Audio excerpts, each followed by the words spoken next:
సరే పారా పోదా. ఓ అక్క ఎవరైనా ఉన్నారా? మమ్ము బీరా గురించి అందరు మాట్లాడుతున్నది.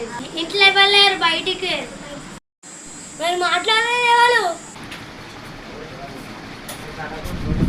వీళ్ళేంది పొరగాలు మా ఇంట్లోకి వస్తారు లేదంటే ఏమన్నా కూర వండినావా? అండినా నీకోసం ఇంట్లోకి కూడా తింటురా. ఈ పోరానికి బాగా బలుపున్నది. ఏందిరా మా ఇంటికి వచ్చి నన్ను తిడతాను. ఏదిరా నువ్వు నా తొడంతలో నువ్వు నన్ను ఆడవారా? నేను నువ్వేమన్నా సబ్బకుండా నేను కూడా